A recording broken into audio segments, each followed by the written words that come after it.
That news was brought to you by ACS Manufacturing Corporation, ISO certified world-class quality. ACS. Pagbasa sa 10 kabanata ng Aklat ni Juan, ang talinhaga tungkol sa pastol, talata 1 hanggang 42. Pakatandaan ninyo, ang pumapasok sa kulungan ng mga tupa nang hindi sa pinto nagdaraan kundi umaakyat sa di dapat pagdaanan ay magnanakaw at tulisan. Ang tunay na pastol ay sa pintuan nagdaraan. Pinapapasok siya ng gwardya at pinapakinggan ng mga tupa ang kanyang tinig. Tinatawag niya ang kanyang mga tupa sa kani-kanilang pangalan at inilalabas sa kulungan. Kapag nailabas na, siya'y nangunguna sa kanila at sumusunod naman ang mga ito sapagkat kilala nila ang kanyang tinig. Hindi siya sumusunod sa iba kundi patakbong lumalayo sapagkat hindi nila kilala ang tinig ng iba. Sinabi ni Jesus, ang talinhagang ito, ngunit hindi nila nauunawaan ang ibig niyang sabihin. Kaya't muling sinabi ni Jesus, pakatandaan nyo, ako nga ang pintuang dinaraanan ng mga tupa. Ang mga nauna sa akin ay mga magnanakaw at mga tulisan, ngunit hindi sila pinapakinggan ng mga tupa. Ako ang pintuan. Ang sinumang pumapasok sa pamamagitan ko ay maliligtas. Papasok siya't lalabas at makakatagpo ng pastulan. Dumarating ang magnanakaw para lamang magnakaw, pumatay at manira. Naparito ako upang ang mga tupa ay magkaroon ng buhay, ng isang buhay na masagana at ganap. Ako ang mabuting pastol. Iniaalay ng mabuting pastol ang kanyang buhay para sa mga tupa. Ang bayaran ay tumatakas kapag may dumarating na asong gubat. Iniiwan niya ang mga tupa palibhas ay hindi siya pastol at hindi kanya ang mga ito. Kaya't sinusunggaban ng asong gubat ang mga ito at binubulabog. Tumatakas siya palibhas ay bayaran lamang at walang malasakit sa mga tupa. Ako nga ang mabuting pastol. Kung paanong kilala ko ng Ama at siya kilala ko, gayon din naman kilala ko ang aking mga tupa at ako'y kilala nila. At iniaalay ko ang aking buhay para sa aking mga tupa. Mayroon akong iba pang mga tupa na wala pa sa kulungang ito. Kinakailangan sila'y ipasok ko rin at papakinggan naman nila ang aking tinig. Sa gayon magiging isa na lamang ang kawan at isa ang pastol.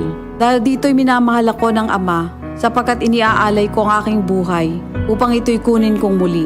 Walang makakakuha ng aking buhay kusa ko itong ibinibigay. Mayroon akong kapangyarihang ibigay ito at kuning muli. Ito ang utos na tinanggap ko sa aking Ama. Dahil sa mga pananalitang ito, hindi na naman nagkaisa ng palagay ang mga Hudyo. Marami sa kanila nagsabi, talagang sinasapian na ito ng demonyo at nababaliw. Bakit ba kayo nakikinig sa kanya? Sinabi naman ng iba, hindi nakakapagsalita ng gano'n ng isang sinasapian ng demonyo.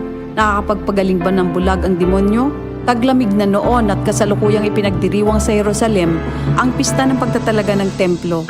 At habang naglalakad si Jesus sa templo, sa portiko ni Solomon, pinaligiran siya ng mga Hudyo at sinabi sa kanya, hanggang kailan mo ba kami ilalagay sa alanganin? Kung ikaw nga ang Kristo, sabihin mo na ng tuwiran. At sumagot si Jesus, sinabi ko na sa inyo, ngunit ayaw ninyong maniwala. Ang mga ginagawa ko sa pangalan ng aking Ama ay nagpapatotoo tungkol sa akin. Ngunit ayaw ninyong maniwala sapagkat hindi kayo kabilang sa aking mga tupa. Nakikinig sa akin ang aking mga tupa. Nakikilala ko sila. Sumusunod sila sa akin. Binibigyan ko sila ng buhay na walang hanggan. Kailan may hindi sila mapapahamak at hindi sila maaagaw sa akin ninuman. Ang aking Ama na siyang nagbigay sa kanila, sa akin, ay lalong dakila sa lahat at hindi sila maaagaw ninuman sa aking Ama. Ako at ang Ama ay iisa. Ang mga pinuno ng mga Hudyo muling dumampot ng bato upang batuhin siya. Kaya't sinabi sa kanila ni Jesus, marami akong mabubuting gawang ipinakita sa inyo mula sa Ama. Alin ba sa mga ito ang dahilan at ako'y inyong gustong batuhin? Sumagot ang mga pinuno ng mga Hudyo, hindi dahil sa mabubuting gawa kaya ka namin babatuhin, kundi dahil sa paglapastangan mo sa Diyos, sapagkat nagpapanggap kang Diyos, bagamat tao ka lamang. Tumugon si Jesus, di ba nasusulat sa inyong kautusan? Sinabi ko, mga Diyos kayo. Mga Diyos ang tawag ng kautusan sa mga pinagkatiwalaan ng salita ng Diyos, at hindi maaaring ipawalang bisa ang sinasabi ng kasulatan. Ako'y pinili at isinugo ng Ama.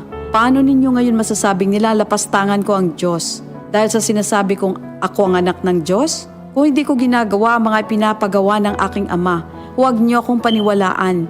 Ngunit kung ang ginagawa ko ay ang mga ito, paniwalaan ninyo ang aking mga gawa kung ayaw ninyong maniwala sa akin. Sa gayon matitiyak ninyong nasa akin ang Ama at ako'y nasa Kanya. Kaya tinangka naman nilang dakpin si Jesus, ngunit siya'y nakaalis.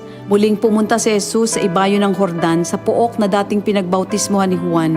Habang naroroon siya'y maraming lumalapit sa kanya. Sinasabi nila, si Juan ay walang ginawang himala, ngunit totoo ang lahat ng sinabi niya tungkol sa taong ito. At doon, maraming sumampalataya kay Jesus. Ito ang salita ng Diyos. Ito ang DCXL News. 558 kHz. 6 na dekadang maaasahan sa balita at serbisyo publiko. Ang himpilan ng RMN Network sa Mega Manila. Live sa radyo at online.